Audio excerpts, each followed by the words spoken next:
Between March 19, 1847 and September 14, 1853, 14 altar boys vanished without a trace from St. Joseph's Catholic Church in rural Westmoreland County, Pennsylvania. Not one body was ever recovered. Not one credible witness came forward.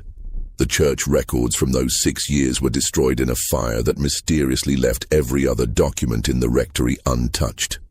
What makes this case truly chilling isn't just the number of missing children, but the pattern that emerges when you examine the dates, the circumstances, and the systematic way evidence was eliminated. 3 weeks ago, renovation work at the old Sacred Heart Municipal Building uncovered a lead-lined box buried beneath the foundation. Inside were 127 pages of handwritten testimony, sealed church correspondence, and photographs that the Diocese of Pittsburgh had ordered destroyed in 1854. These documents reveal that the disappearances weren't random tragedies or runaways seeking adventure. They were part of something far more calculated, something that transformed a house of God into a hunting ground and turned the community's most trusted figure into their greatest threat. The survivors who broke their 170-year silence describe rituals disguised as prayer, children who returned from private sessions fundamentally changed, and a pattern of psychological manipulation so sophisticated that parents willingly delivered their sons into the hands of a predator. Tonight, you'll hear the complete account that church authorities buried, witness testimony that was sealed under threat of excommunication, and evidence that suggests the horrors at St. Joseph's may have been just one link in a chain of similar incidents spanning decades. Before we descend into the darkness that consumed Sacred Heart, this channel isn't for everyone, only for those brave enough to confront the monsters that hide behind the faces we trust most.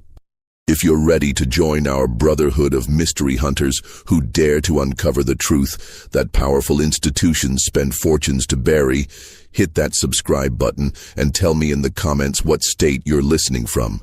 Few channels have the courage to reveal the stories we're about to explore, and this one will test even the strongest nerves. What happened at St. Joseph's begins with the arrival of a man whose charm was matched only by his hunger, and whose faith was as deep as the graves he would eventually fill. The hills of western Pennsylvania in 1845 were a patchwork of hope and desperation, where Irish immigrants fleeing the potato famine built new lives from the rocky soil and their unshakable faith. Sacred Heart wasn't even a proper town, just a collection of wooden houses clustered around St. Joseph's Catholic Church like children seeking shelter from a storm. The church itself stood on a slight rise overlooking Mill Creek, its grey fieldstone walls and simple bell tower visible for miles across the rolling countryside. The community of 312 souls had scraped together every penny to build their sanctuary, hauling stones from nearby quarries and cutting timber from the surrounding forests. They weren't wealthy. Most men worked the dangerous coal mines that honeyed the hillsides, while others found employment in the steel mills of Pittsburgh, a grueling 2-day journey on horseback. But they were devout, carrying their Catholic faith like armor against the Protestant hostility they faced in their new homeland. When Father Cornelius O'Malley arrived on a rain-soaked Tuesday in October 1845, he seemed like an answer to their prayers. At 38, he possessed the kind of commanding presence that made strong men lower their eyes and mothers instinctively trust him with their children. Standing 6 feet tall with prematurely silver hair and piercing blue eyes, O'Malley spoke with the educated accent of Dublin's seminary, but understood the struggles of working-class immigrants. He had served parishes in Boston and Baltimore, he told them, and carried letters of recommendation from bishops whose names commanded respect throughout Catholic America. The previous priest, elderly Father McKenna, had died suddenly the month before, found collapsed in his garden with no apparent cause, his face peaceful as if he'd simply chosen to step from life into eternity. The parish had been without spiritual guidance for weeks, their requests for a replacement seemingly lost in the bureaucratic maze of the Philadelphia diocese. O'Malley's arrival felt providential, especially when he produced documents bearing the seal of Bishop Francis Kenrick himself, authorizing his assignment to St. Joseph's. Within weeks, O'Malley had transformed the spiritual life of Sacred Heart. His sermons drew families from neighboring settlements, his Latin pronunciation was flawless, and his knowledge of Catholic doctrine seemed encyclopedic. He established a proper altar boy program, something the elderly McKenna had never managed, and began training young men in the sacred rituals that would prepare them for lives of Christian service. Parents competed to have their sons selected for this honor, seeing it as a pathway to education and advancement that their own poverty had denied them. The church reflected their collective devotion and O'Malley's refined sensibilities. He commissioned new stained glass windows depicting the Irish saints, Bridget, Columba, and Patrick, whose stories resonated with their immigrant experience. The altar was adorned with brass candlesticks purchased with money raised through church socials and donated labor. Most impressive was the bell tower, which O'Malley had enhanced with a clock mechanism and a bronze bell that chimed the hours, calling the faithful to prayer with a voice that seemed to echo from heaven itself. But it was in his relationship with the altar boys that O'Malley truly excelled, or so it seemed to the grateful parents who watched their sons flourish under his guidance. Michael Flanagan, the baker's boy who had struggled with reading, suddenly began reciting Latin with fluid precision. Tommy Sullivan, barely 10 years old, spoke of theological concepts that impressed visiting priests. Patrick Donnelly, the blacksmith's eldest son, announced his intention to pursue the priesthood, inspired by O'Malley's example of scholarly dedication and spiritual authority. The boys served not just during Sunday Mass, but at weekday services that O'Malley instituted for the spiritual benefit of the community. They learned to tend the altar candles, prepare the communion wine, and assist with the complex rituals that marked the Catholic calendar. O'Malley explained that this training required special sessions in the church's basement, where sacred relics were stored and where the boys could practice without the distractions of a full congregation. Parents noticed changes in their sons, a new seriousness, a deeper spirituality, an almost adult understanding of religious matters. The boys spoke less about childhood games and more about their calling to serve God. They formed close bonds with each other and with Father O'Malley, creating what seemed like a spiritual brotherhood that elevated them above the mundane concerns of secular life. Mary Sullivan, Tommy's mother, was particularly proud of her son's transformation. The boy who had once spent hours chasing frogs in Mill Creek now spoke earnestly about the mysteries of the Eucharist and the importance of absolute obedience to God's representatives on earth. When she asked about his private lessons with Father O'Malley, Tommy's eyes would take on a distant look as he spoke about sacred secrets and special prayers that he couldn't share with anyone outside the brotherhood of altar boys. What none of them understood, what none of them could have imagined, was that their beloved priest was carefully selecting and grooming his victims, using their faith as a weapon against them and their children's devotion as a trap that would eventually consume 14 young lives. The man they trusted with their souls was methodically preparing for a harvest that would begin on the feast of St. Joseph, just as winter finally released its grip on the Pennsylvania hills. The morning of March 19th, 1847, dawned clear and cold, with frost still glittering on the windows of Sacred Heart's modest homes. The Feast of St. Joseph was one of the most important celebrations in the Catholic calendar, and St. Joseph's Church prepared for a day of special masses, communal meals, and the kind of joyful fellowship that strengthened the bonds of their immigrant community. The bell tower chimed the dawn call to prayer as it had every morning for the past year and a half. But this would be the last time its bronze voice would sound without carrying an undertone of tragedy. Michael Flanagan, at 12 years old, was the most experienced of Father O'Malley's altar boys and had been chosen for the honor of assisting with the special dawn mass that would begin the feast day celebrations. His mother, Bridget, had pressed his white surplice until it gleamed like fresh snow, and watched from the kitchen window as he walked the familiar path to the church. His prayer book clutched against his chest, and his breath forming small clouds in the frigid air. She expected him home within 2 hours for the breakfast of soda bread and bacon that she prepared every feast day morning. When those 2 hours stretched to 3, then 4, Bridget felt the first stirrings of unease. Michael was punctual to a fault, a boy who had never been late for a meal or missed his chores without explanation. She walked to the church, expecting to find him helping Father O'Malley with preparations for the noon mass, but found the building empty except for Mrs. Catherine Morrison, who was arranging flowers on the altar. Father O'Malley left hours ago, Catherine explained, adjusting a spray of early spring daffodils. Right after the dawn service ended. He said he had business in Pittsburgh and wouldn't return until evening. I assumed Michael went home with you. The search began immediately and involved every family in Sacred Heart.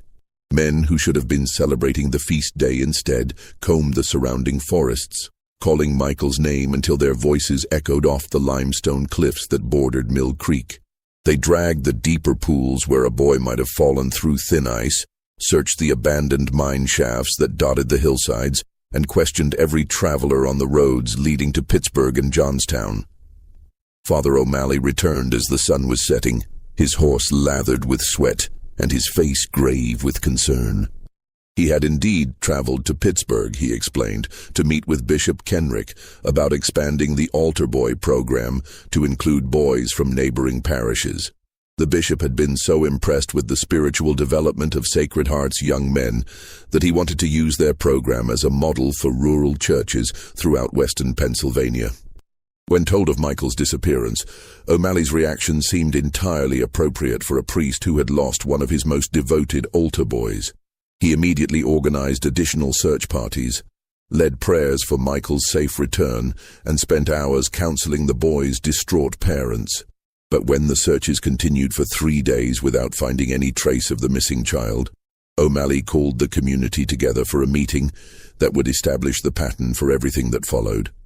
The gathering took place in the church on a Thursday evening, with nearly every adult in Sacred Heart packed into the simple pews.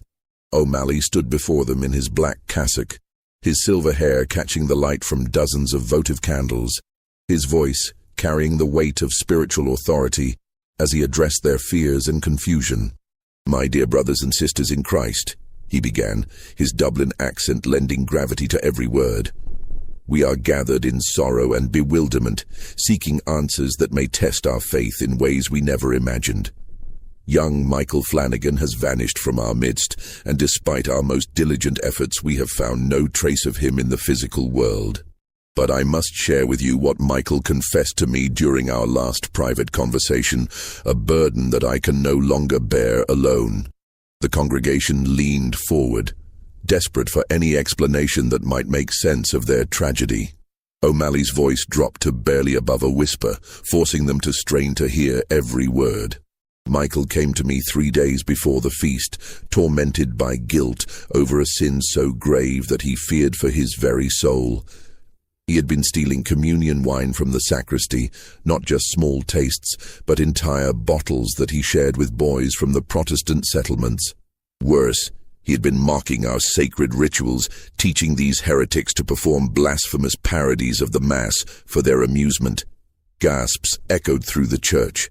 Michael's parents, sitting in the front pew, looked stricken. Their son had always been devout, never showing any sign of the rebellious spirit that sometimes afflicted boys his age. "I counseled him, of course," O'Malley continued, explaining that while his sins were serious, God's mercy was infinite for those who truly repented. "We prayed together, and I gave him a special penance. He was to spend the entire night of the feast day vigil in the church, praying for forgiveness and strength to resist further temptation. When I left for Pittsburgh that morning, Michael was supposed to remain in prayer until my return." The priest's voice broke slightly, as if overcome by emotion. "I believe that in his shame and fear, young Michael chose to flee rather than face the community he felt he had betrayed. He may have sought out those Protestant boys who led him astray, or perhaps he has run off to the cities where anonymity might provide escape from his guilt. We must pray that he finds his way back to us and to God's grace." It was a masterful performance, creating a narrative that explained Michael's disappearance while simultaneously discouraging too much investigation. Who would want to pursue a boy who had committed such sacrilege?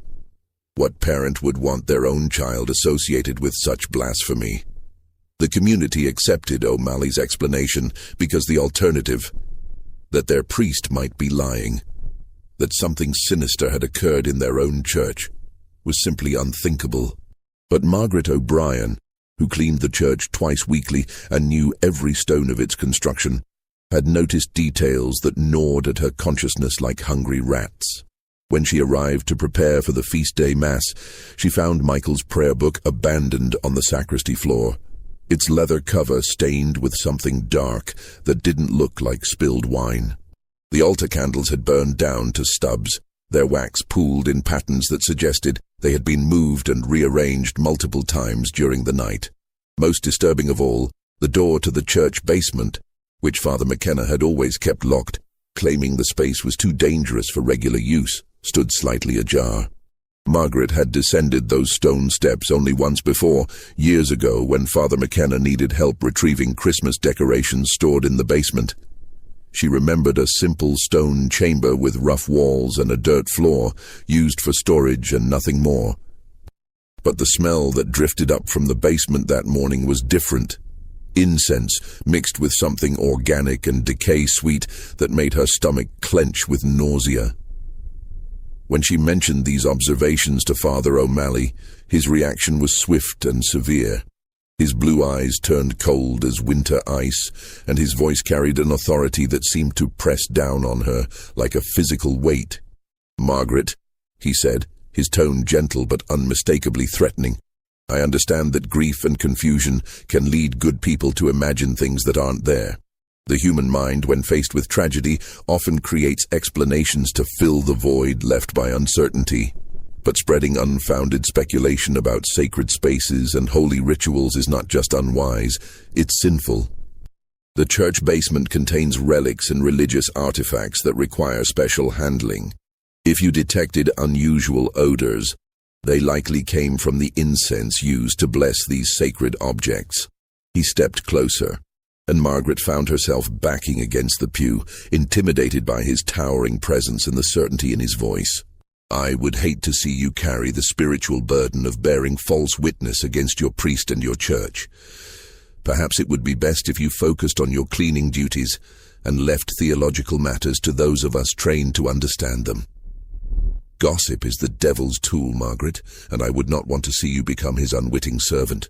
The rebuke stung worse than a physical slap, and Margaret learned to keep her concerns locked away like dangerous secrets.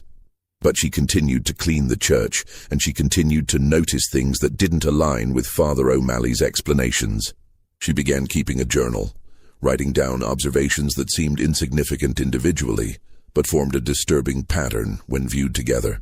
The search for Michael Flanagan officially ended after 1 week, though his parents continued to hope for his return for months afterward. Father O'Malley established a memorial fund in the boy's name, using donations to purchase new religious texts for the Altar Boy program and expand the training facilities in the church basement. Life in Sacred Heart slowly returned to its normal rhythm of work and worship. But beneath the surface, seeds of doubt had been planted that would eventually grow into a harvest of terror. What none of them realized was that Michael Flanagan had never left St. Joseph's Church. His body lay in a specially prepared chamber beneath the basement floor, along with evidence of rituals that would have shattered their faith and sanity if they had discovered them.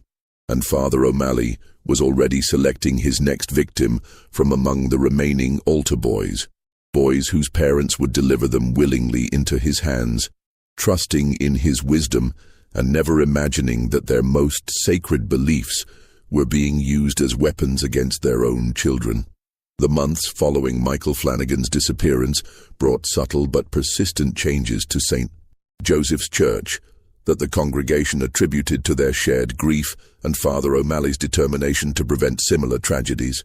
The priest's sermons grew darker and more complex, dwelling on themes of hidden sin, divine punishment, and the absolute necessity of obedience to God's appointed representatives on earth. He spoke often of the spiritual warfare being waged for the souls of their children, of unseen enemies who would use any weakness or doubt to corrupt the innocent. "The devil is cunning," O'Malley would intone from the pulpit, his voice carrying to every corner of the stone church, and he particularly targets those who serve at God's altar. Our altar boys face temptations that ordinary children cannot imagine, spiritual attacks designed to turn their devotion into rebellion, their purity into corruption. This is why they require special protection, special training, and special prayers that can only be performed in sacred spaces blessed for such purposes. The Altar Boy program continued, but with new protocols that O'Malley explained as necessary precautions learned from Michael's tragic fall from grace. Boys would now serve individual sessions with the priest rather than training in groups, allowing for more personalized spiritual instruction. These sessions often took place in the church basement, which O'Malley had been gradually renovating and sanctifying for advanced religious education. Parents noticed changes in their sons who participated in the program, but these changes seemed entirely positive. Tommy Sullivan, now 11, and the most senior altar boy after Michael's disappearance, displayed a spiritual maturity that impressed visiting priests and made his mother weep with pride. He spoke knowledgeably about theological concepts that most adults struggled to understand, quoted Latin scripture with perfect pronunciation, and demonstrated a level of devotion that seemed almost mystical. But Kathleen Murphy, whose 13-year-old son Danny had recently joined the Altar Boys, began to observe details that troubled her maternal instincts.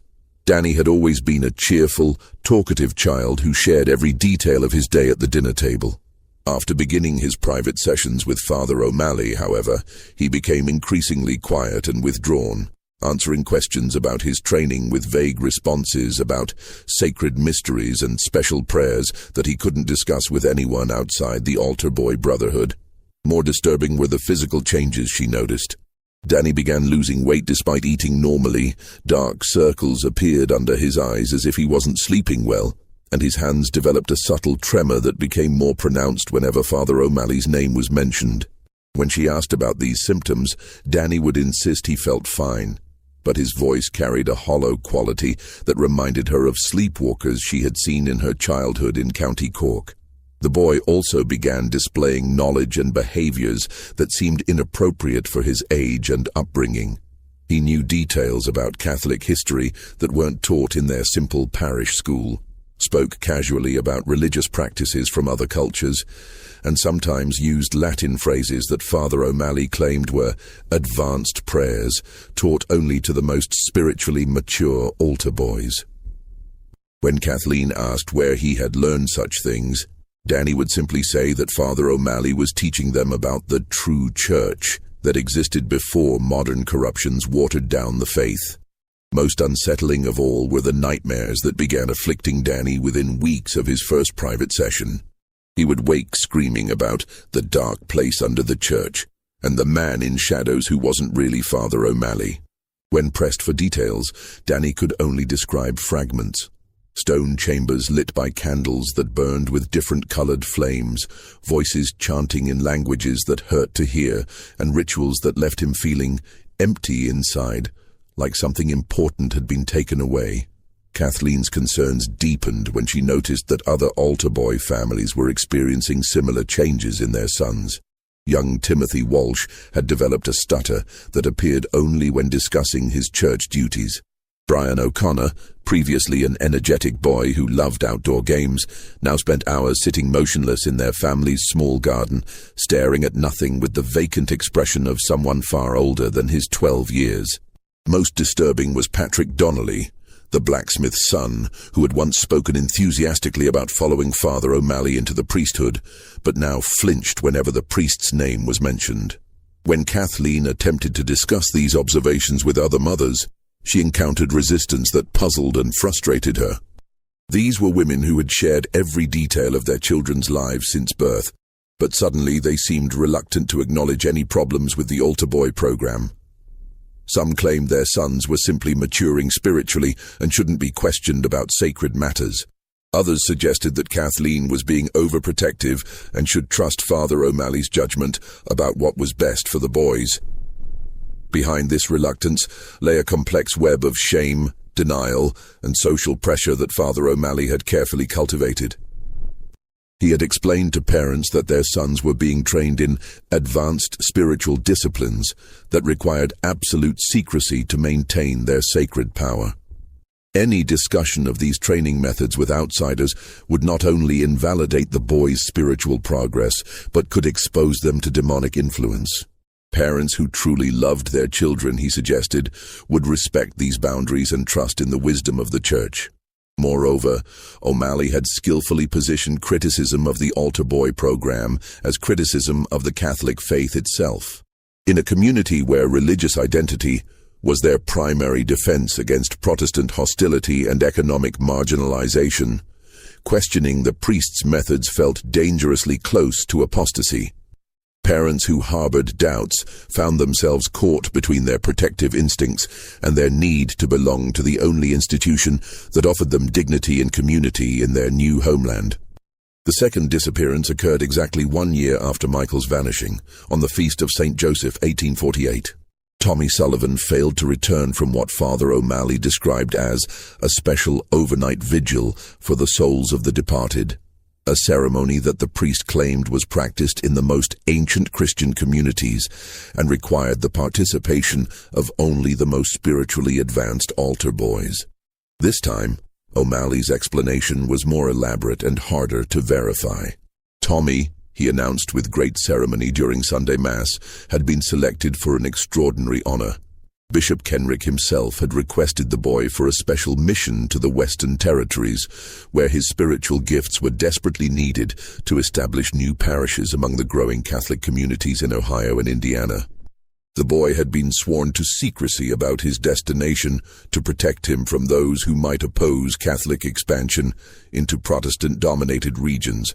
The priest produced official-looking documents bearing elaborate seals and signatures, written in the formal language that impressed Sacred Heart's largely illiterate population. He read aloud excerpts praising Tommy's exceptional spiritual development and natural gifts for advanced religious instruction.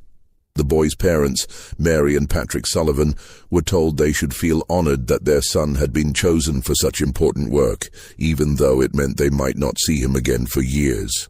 But Margaret O'Brien, still cleaning the church despite her growing unease, had noticed the same disturbing signs that preceded Michael's disappearance. The basement door had been left ajar on the morning Tommy vanished, and the smell of incense mixed with something organic and corrupt had been stronger than ever. She had also observed Father O'Malley's behavior during the weeks leading up to the feast day, noting how he had paid special attention to Tommy during services, keeping the boy after other altar boys were dismissed, and speaking to him in whispers that seemed to entrance the child. More troubling was her discovery, while cleaning the sacristy the day after Tommy's supposed departure, of the boy's most prized possession, a small wooden cross that his grandfather had carved in Ireland and given to him before dying of fever during their Atlantic crossing. Tommy had worn that cross every day since arriving in America, claiming it protected him from harm and connected him to his Irish heritage. Margaret couldn't imagine the boy willingly leaving it behind, regardless of what honor awaited him in the Western Territories. When she mentioned this discovery to Father O'Malley, his reaction was swift and more threatening than before. He explained that Tommy had deliberately left the cross as a spiritual anchor that would help him maintain his connection to Sacred Heart while serving in distant lands. Any suggestion that the boy hadn't departed willingly was not just wrong, but dangerous. It could undermine the important work being done by the Church and expose the community to persecution by Protestant authorities who opposed Catholic expansion. "Margaret," he said, his voice carrying an undertone of menace that made her skin crawl, "I'm beginning to wonder if your continued questions about matters beyond your understanding represent a spiritual problem that requires attention. Perhaps you should consider confessing these doubts and receiving proper guidance about the sin of bearing false witness against God's work." The threat was clear, and Margaret understood that pursuing her concerns further could result in her being branded as a troublemaker, or worse, having her own faith questioned in a community where religious orthodoxy was essential for social survival. She fell silent, But she continued to watch and document the disturbing patterns that surrounded Father O'Malley's ministry. As 1848 turned to 1849, the priest's influence over Sacred Heart continued to grow. He established new traditions and rituals that he claimed were based on ancient Catholic practices recently approved by the Vatican. These included special midnight masses attended only by altar boys, extended fasting periods that were supposed to enhance spiritual sensitivity, and private confession sessions that could last for hours and left the boys appearing drained and disoriented. The community accepted these innovations because they seemed to produce visible results. The altar boys displayed unprecedented knowledge of Catholic doctrine, demonstrated remarkable devotion during services, and spoke with an adult sophistication about spiritual matters that impressed visitors from other parishes.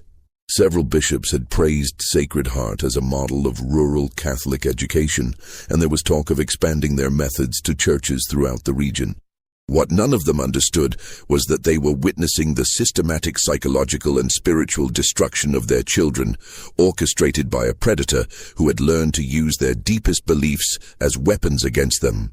Father O'Malley wasn't just selecting victims. He was grooming an entire community to deliver those victims willingly, using their faith to blind them to warning signs and their trust to silence their protective instincts. The darkness that had claimed Michael Flanagan and Tommy Sullivan was spreading through Sacred Heart like an infection. And the worst was yet to come. By the winter of 1850, 5 altar boys had vanished from St. Joseph's Church, and even the most faithful parishioners could no longer ignore the pattern that was emerging like a stain spreading through clean cloth. Father O'Malley's explanations had become increasingly elaborate. Boys sent to prestigious seminaries in distant cities, special missions to convert Protestant communities, even claims that the missing children had been blessed with mystical visions calling them to hermetic lives of prayer and solitude, in monastery retreats that maintained strict rules about contact with the outside world. Each disappearance followed the same disturbing sequence: weeks of intensive private sessions with the priest, visible changes in the boy's behavior and physical condition, and finally, a special ceremony or vigil from which the child never returned. The explanations always involved some great honor or divine calling that required absolute secrecy and immediate departure. Parents were presented with official documents, told of the extraordinary spiritual gifts their sons possessed, and reminded that questioning God's plans was both prideful and potentially damaging to their children's sacred missions. But cracks were beginning to show in Father O'Malley's carefully constructed narrative, visible to those brave enough to look beyond the comfortable lies that allowed the community to function. Sean O'Connor, whose 13-year-old son Liam had disappeared the previous autumn during what the priest called advanced mystical training, had begun drinking heavily at Murphy's Tavern in nearby Millfield. The normally reserved coal miner would sit alone at the bar, nursing whiskey and muttering fragmentary statements that chilled anyone who overheard them. "The sounds at midnight," O'Connor would whisper, his eyes unfocused and his hands shaking. "Not prayers. Something else. Latin, but wrong somehow. Words that make your teeth ache when you hear them." He spoke of walking past the church late at night and seeing lights moving in the basement windows, shadows that didn't match the number of people who should have been inside. Children's voices, but singing songs no Christian child should know. Songs that sound like they're coming from underground, from deeper than any basement should go. Mary Gallagher, who lived closest to the church and suffered from insomnia that kept her awake during the small hours, had made similar observations. She claimed to have seen figures in white robes moving through the cemetery on moonless nights, carrying bundles toward the old mausoleum that housed the remains of Sacred Heart's founding families. The figures moved wrong, she insisted, with jerky motions like marionettes controlled by invisible strings. And they seemed to glide rather than walk across the uneven ground. Most disturbing of all was her account of the sounds that sometimes drifted from the church during these midnight processions. Children crying, she told her sister in hushed tones, but not like hurt children, like lost children, calling for their mothers from someplace far away. And underneath it all, That voice. Father O'Malley's voice, but deeper than it should be, speaking words that made me close my shutters and pray until dawn. These fragmentary reports might have been dismissed as the fantasies of grief-stricken parents and sleep-deprived neighbors, but they began to form a pattern when compared with observations from other sources. James McKenna, nephew of the church's previous priest, had been going through his uncle's papers and discovered a journal that cast new light on Father O'Malley's arrival in Sacred Heart. According to the journal, Father McKenna had grown increasingly suspicious of his replacement during the weeks before his death. The old priest had received a letter from Bishop Kenrick's office announcing O'Malley's assignment, but when he wrote to confirm the appointment, his inquiries went unanswered. More troubling were the references O'Malley made to theological concepts that seemed to combine Catholic doctrine with elements from much older traditions, practices that McKenna couldn't find in any approved church texts. The journal's final entries, written in an increasingly shaky hand, described McKenna's growing fear that something was fundamentally wrong with his replacement. O'Malley had requested access to the church basement and seemed particularly interested in the building's history, asking detailed questions about the stone used in its construction and whether any significant burials had taken place on the property before the church was built. When McKenna had mentioned that the site was rumored to have been a meeting place for German settlers who practiced some form of folk Christianity before the Irish arrival, O'Malley's reaction had been one of intense interest rather than the dismissal such superstitions should have received from an educated priest. "There is something ancient stirring beneath our sacred ground," the journal's final entry read, "something that has been waiting for the right hand to awaken it. I fear I have been too weak to prevent what is coming, and I pray that God will forgive my failure to protect the innocent from the wolf I have allowed into our fold."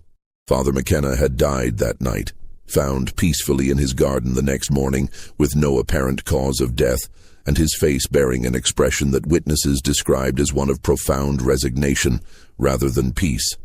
The breaking point came in March 1851, exactly 4 years after Michael Flanagan's disappearance, when Patrick Donnelly, now 16 and the oldest of the remaining altar boys, approached his father with a story that would shatter the fragile facade of normalcy that Sacred Heart had maintained for so long.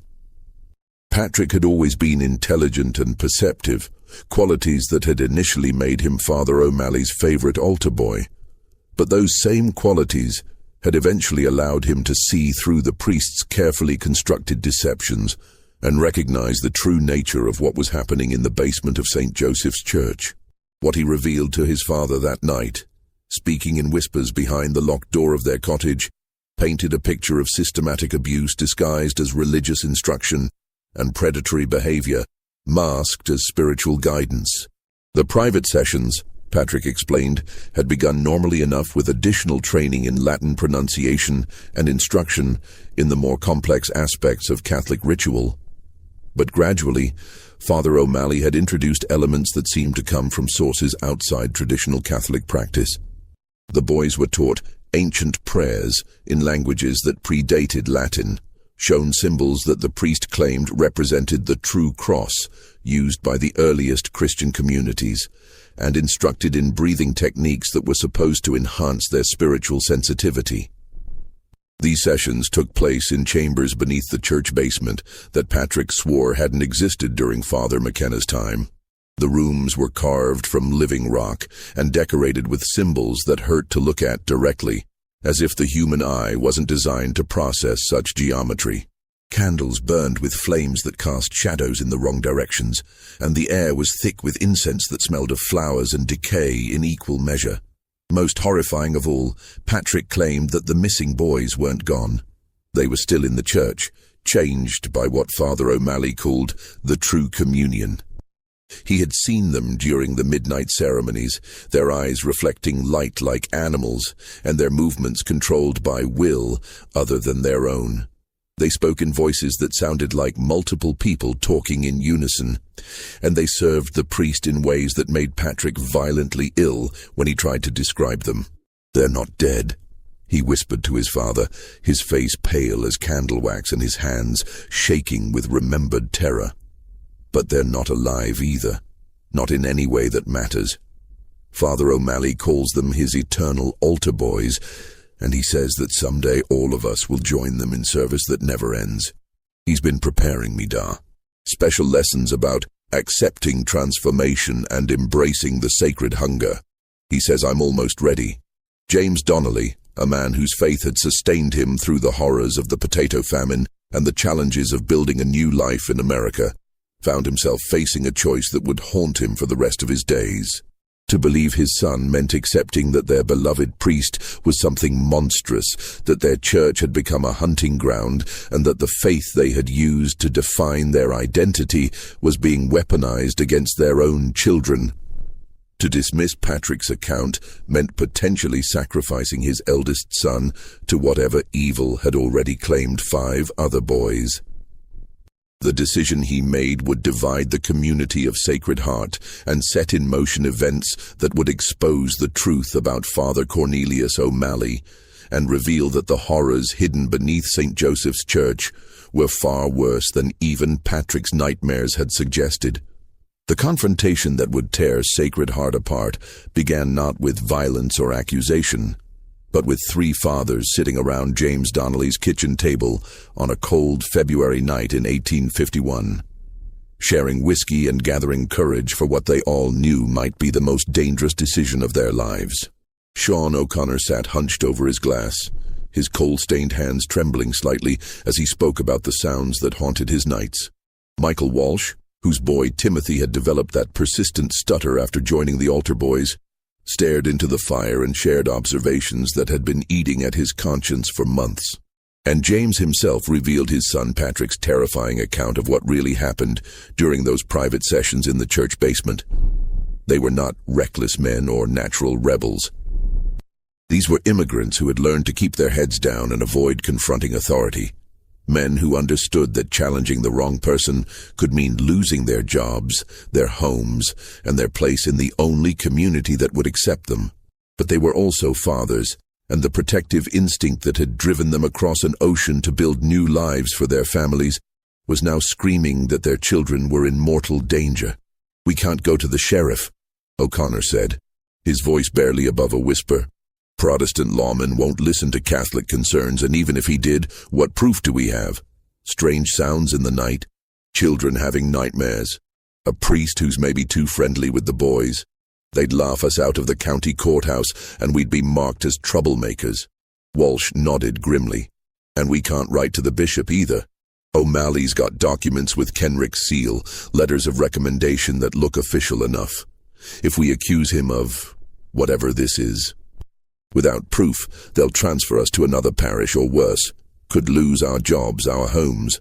Whole community could be scattered." James Donnelly took a long pull from his whiskey glass and felt the burn in his throat match the fire of determination building in his chest. "Then we get proof," he said simply. "We find out what's really happening in that basement, and we document it. Whatever O'Malley is doing to our boys, we expose it." The plan they devised was simple, but terrifying in its implications. They would conduct surveillance of the church during the nights when Patrick reported that the special ceremonies took place, gathering evidence of any inappropriate activities. If they found proof of abuse or misconduct, they would present it to church authorities in Pittsburgh, along with testimony from their sons. If they found nothing, they would accept that their fears were unfounded and submit to whatever consequences their suspicions had earned them. But as they made their preparations over the following weeks, collecting oil lamps, checking the loading of Sean's old hunting rifle, and coordinating their schedules to ensure all 3 could participate, they began to uncover additional evidence that their worst fears might not be paranoid delusions after all. Timothy Walsh's medical condition, for instance, proved to be more serious than a simple childhood stutter. The family doctor, an elderly German immigrant named Klaus Brennan, who served the scattered Catholic communities throughout the region, had examined the boy and found symptoms that puzzled his considerable experience. Timothy's reflexes were abnormally slow, his pupils often dilated even in bright light, and his body temperature ran consistently lower than normal, conditions that Dr. Brennan associated with certain types of poisoning or prolonged exposure to toxic substances. More disturbing were the scars that the doctor discovered during his examination, small precise cuts on Timothy's arms and chest that formed patterns too regular to be accidental injuries. When questioned about these marks, the boy claimed they were sacred symbols that Father O'Malley had carved during blessing ceremonies to protect him from demonic influence. The cuts were healing cleanly and showed no signs of infection, suggesting they had been made with sterilized instruments by someone with medical knowledge.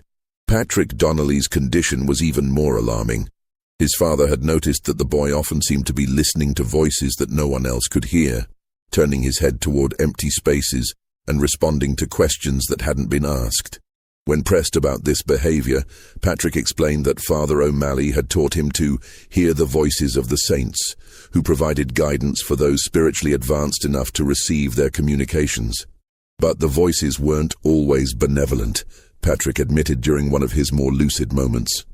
Sometimes they whispered about the hunger that lives beneath and the price that must be paid for true communion.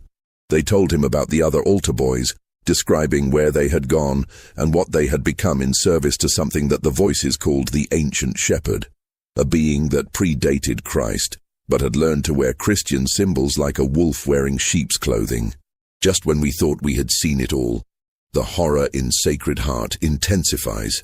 If this story is giving you chills, share this video with a friend who loves dark mysteries, hit that like button to support our content, and don't forget to subscribe to never miss stories like this.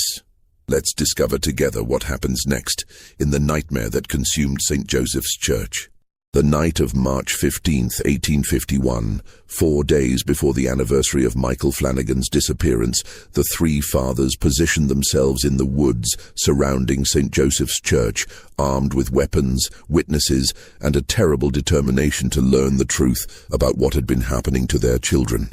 What they discovered in the hours that followed would challenge everything they thought they knew about good and evil, faith and corruption, and the lengths to which a predator would go to satisfy hungers that normal human beings couldn't even imagine.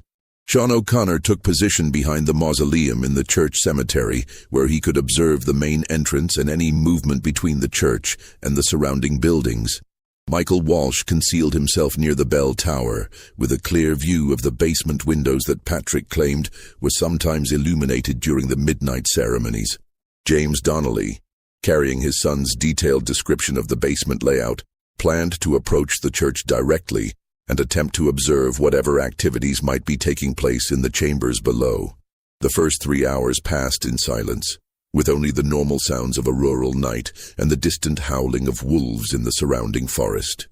The men began to wonder if their fears had been groundless, if they were chasing shadows created by grief and suspicion, rather than confronting a real threat to their children.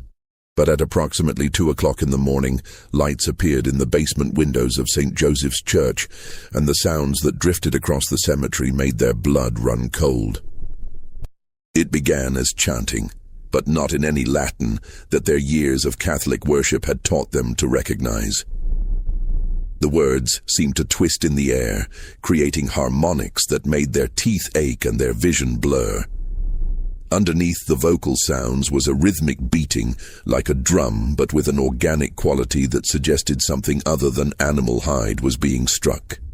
And threading through it all was a high, sweet sound that took them several minutes to identify as children's voices, singing in perfect unison words that no Christian child should know. Michael Walsh, positioned closest to the basement windows, reported later that the lights visible through the glass weren't the steady glow of oil lamps or candles, but flickering illumination that changed color as he watched. Sometimes the warm yellow of normal flame, sometimes the cold blue-white of winter lightning, and occasionally a deep red that reminded him of blood viewed through colored glass. But it was James Donnelly who witnessed the most disturbing events of that night.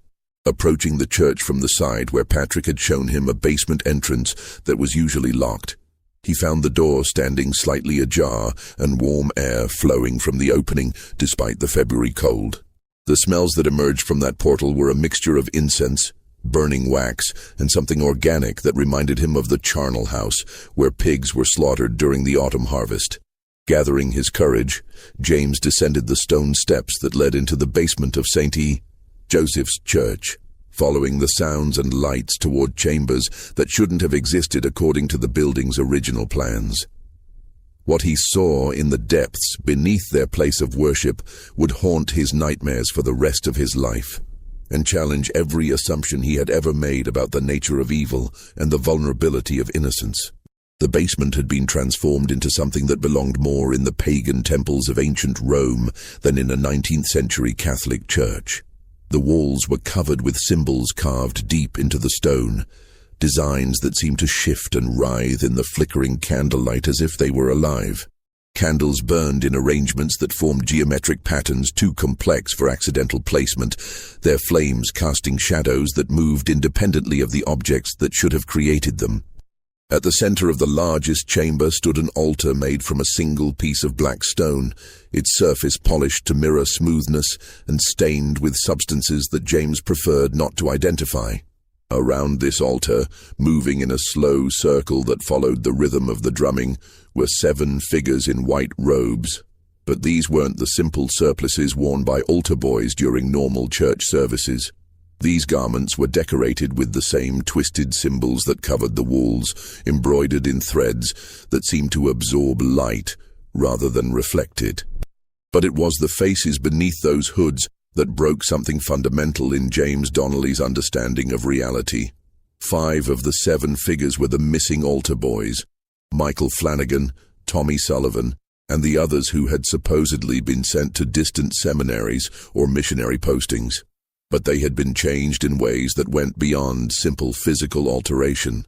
Their eyes reflected light, like those of nocturnal animals.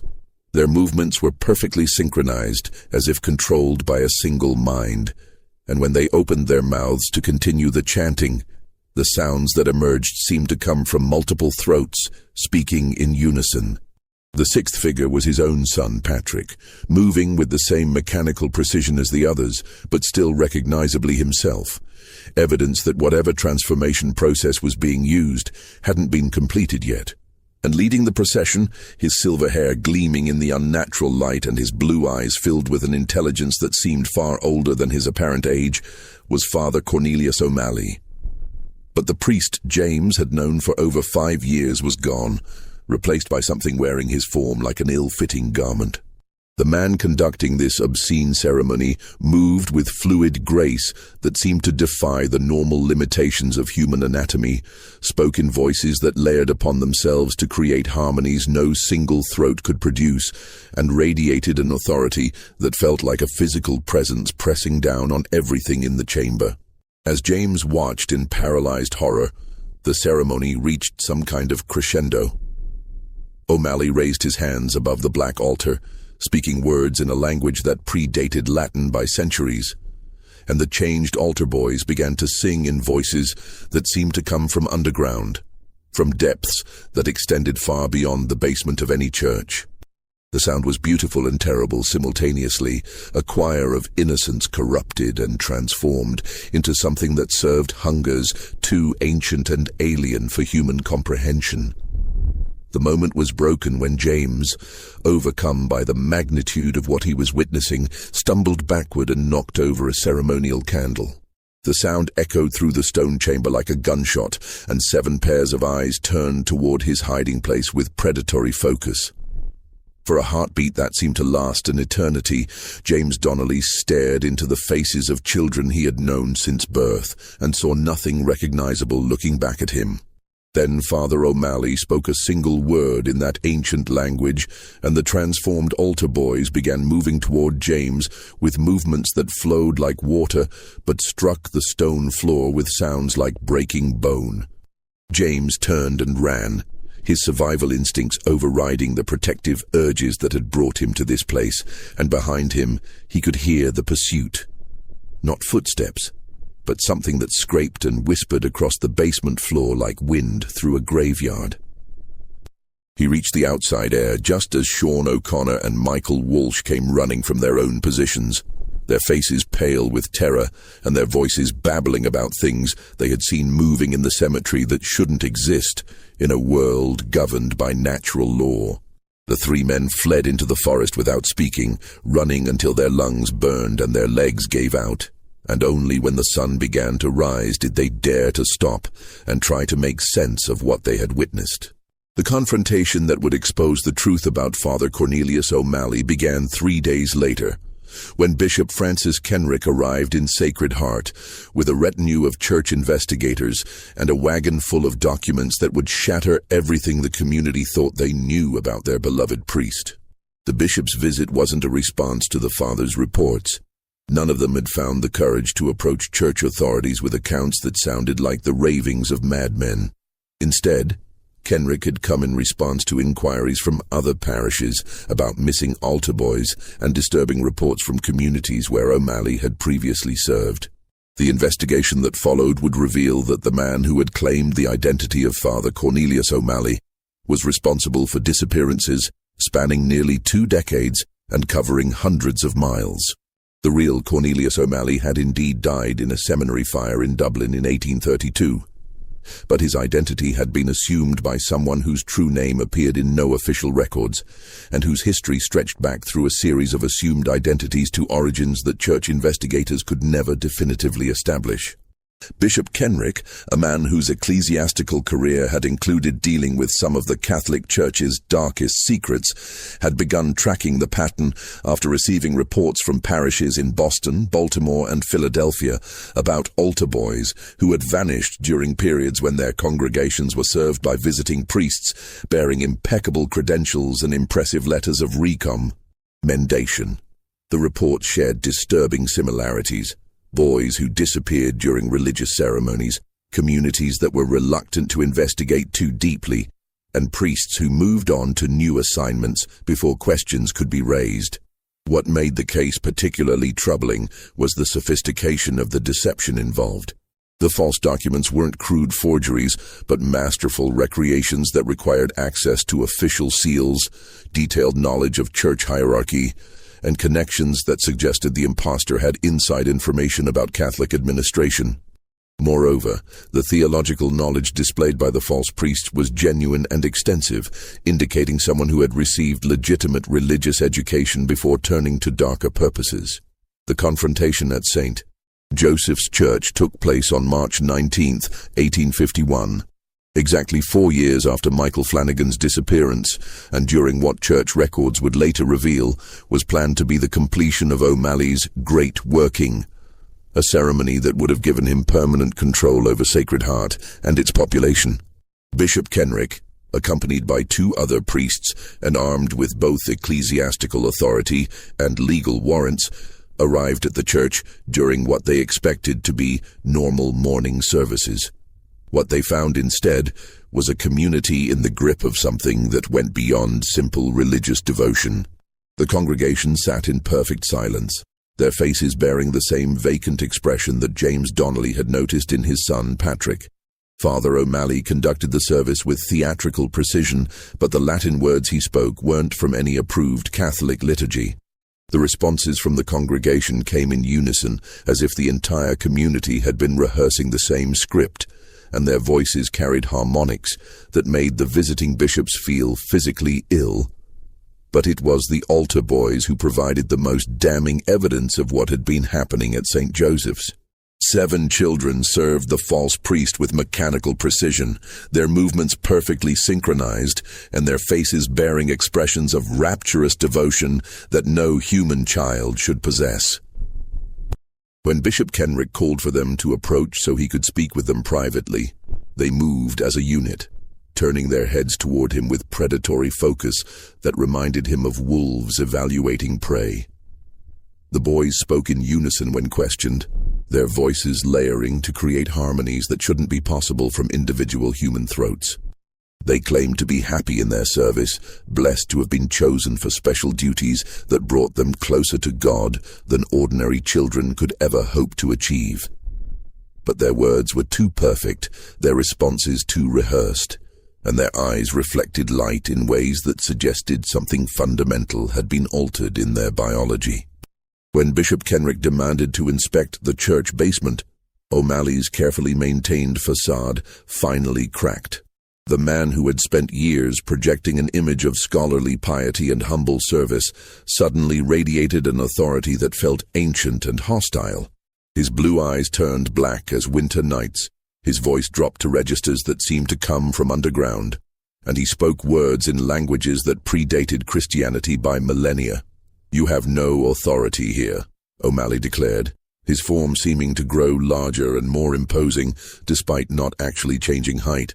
"This ground was consecrated to powers older than your carpenter god, blessed by rituals that your church stole and corrupted for its own weak purposes. These children belong to me by right of conquest, and I will not surrender them to priests too frightened to embrace the true nature of divine hunger." The battle that followed lasted only minutes but felt like hours to the witnesses who survived to describe it. O'Malley revealed abilities that no human being should possess, speaking in multiple voices simultaneously and moving with speed that left afterimages in the air. The altar boys formed a protective circle around him, their synchronized movements creating patterns that hurt to watch directly and generated sounds that shattered several windows in the church. But Bishop Kenrick had come prepared for more than just a theological dispute. The documents he carried included not only evidence of O'Malley's false identity, but also detailed instructions for dealing with entities that had learned to wear human form while serving inhuman purposes. The ritual he performed wasn't an exorcism in the traditional sense, but something older and more specific. A binding that would force the creature to abandon its stolen identity and reveal its true nature. The result was horrifying beyond anything the witnesses had imagined possible. O'Malley's human appearance began to deteriorate like a mask melting in fire, revealing something underneath that belonged to no classification of life that natural science recognized. His skin became translucent, showing dark veins that pulsed with rhythm too fast for a human heart. His eyes multiplied, opening at his temples and the back of his neck, like windows into spaces that shouldn't exist. And his voice, when he screamed his rage at being exposed, shattered every piece of glass in the church and drove 3 of the investigating priests to their knees, with hands pressed over their bleeding ears. But the most devastating moment came when the binding ritual reached its climax, and the spell that had transformed the altar boys was broken. The 7 children collapsed simultaneously, their bodies convulsing as whatever had been controlling them was forcibly expelled. When they finally stopped moving and opened their eyes, 5 of them stared at the ceiling with the vacant gaze of the truly dead, while 2, including Patrick Donnelly, began screaming with voices that sounded like children again for the first time in months. The thing that had called itself Father Cornelius O'Malley made one final attempt to maintain its hold over Sacred Heart, speaking words that tried to reimpose the mental dominance it had exercised over the community for years. But its power had been broken by the exposure of its true nature, and instead of compliance, it faced a congregation that was finally seeing clearly after years of spiritual manipulation. James Donnelly, freed from the supernatural influence that had kept him passive despite his growing suspicions, grabbed his son Patrick and ran from the church, followed by other parents who suddenly understood what had been done to their children. Behind them, the creature's screams of rage and frustration echoed across the Pennsylvania hills like the sound of damnation itself being denied its promised harvest. The official church records of what happened at St. Joseph's Church on March 19, 1851, was sealed by order of the Vatican and wouldn't be opened for examination until 1998, when changing attitudes toward institutional transparency forced the Catholic hierarchy to acknowledge some of its darkest secrets. The documents revealed that the case of the false Father O'Malley was part of a pattern that church investigators had been tracking for decades. Entities of unknown origin that had learned to infiltrate religious communities by assuming the identities of legitimate clergy. Bishop Kenrick's final report, written in the careful language of ecclesiastical diplomacy, described the perpetrator as a malevolent intelligence of non-human origin that had developed sophisticated methods for exploiting the trust and faith of isolated Catholic communities. The report noted that the entity had demonstrated abilities that defied natural law, including apparent immortality, shape-shifting capabilities, and the power to exert psychological control over large groups of people for extended periods. But the most disturbing aspect of the case wasn't the supernatural elements. It was the systematic way the creature had used the Catholic Church's own structure and beliefs to facilitate its predation. By assuming clerical authority, it had gained access to children whose parents would never question a priest's intentions. By invoking religious obedience, it had silenced potential victims and their families. And by operating within an institution that valued faith over skepticism, it had created an environment where warning signs were interpreted as tests of devotion rather than calls for investigation. The 5 altar boys who died during the binding ritual were given Catholic burial in Sacred Heart Cemetery, but their families were told they had succumbed to a virulent fever that had swept through the region.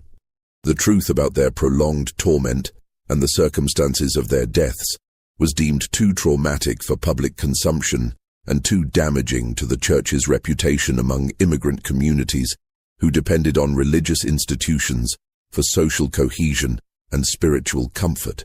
Patrick Donnelly survived, but the boy who returned to his father's house bore little resemblance to the cheerful child who had once dreamed of becoming a priest.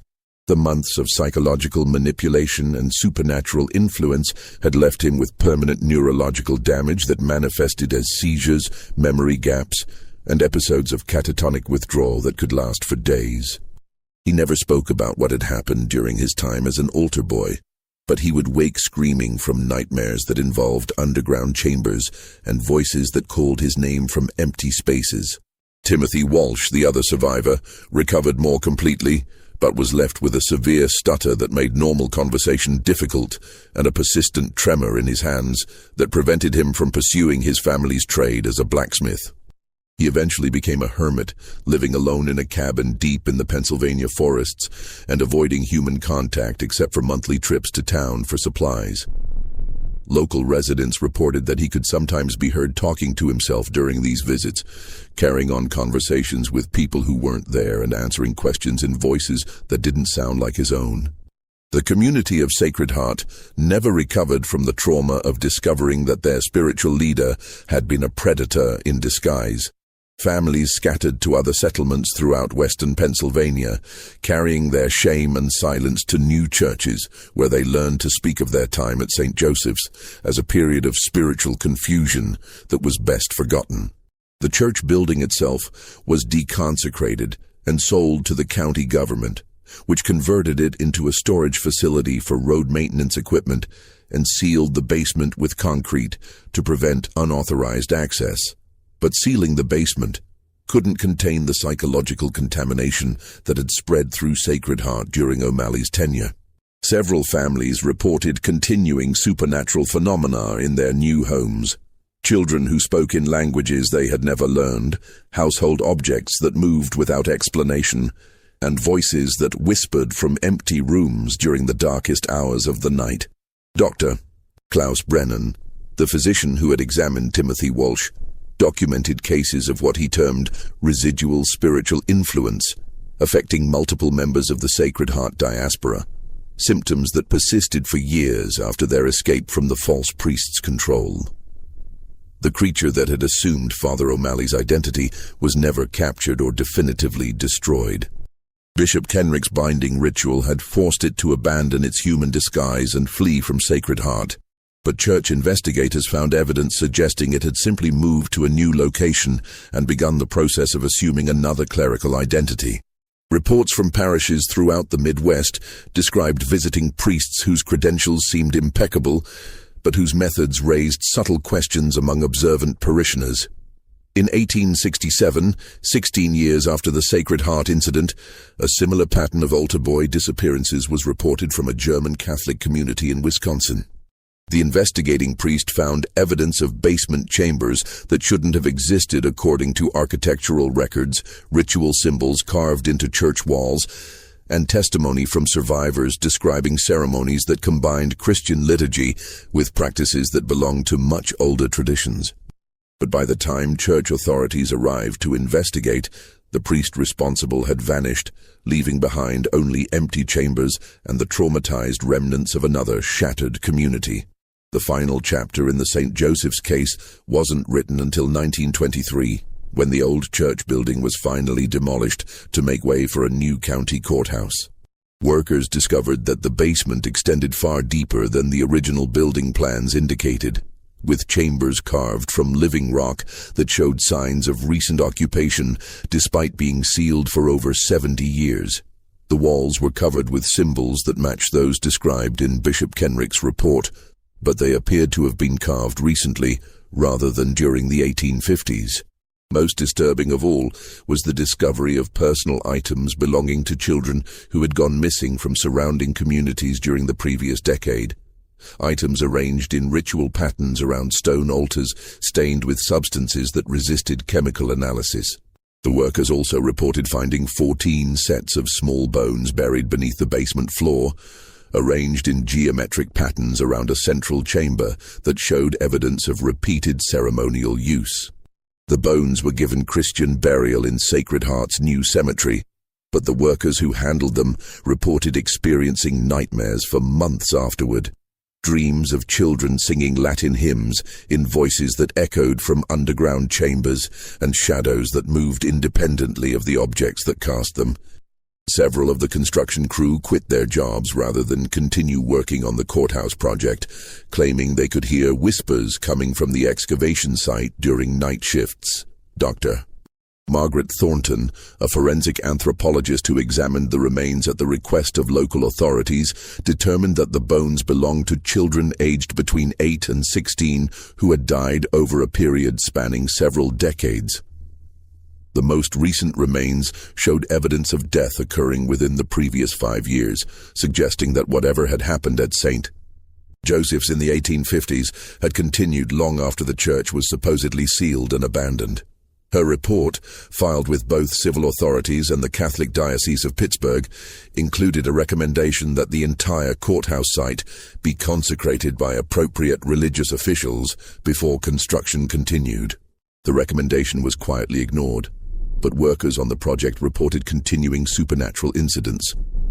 Tools that moved overnight, foundation concrete that cracked in patterns that resembled the ritual symbols found in the basement, and the persistent sound of children's voices singing during the early morning hours when the construction site should have been empty. The courthouse was completed in 1924 and served the county government for nearly 8 decades, but employees reported a higher than average rate of psychological problems, mysterious illnesses, and job turnover throughout its operational history.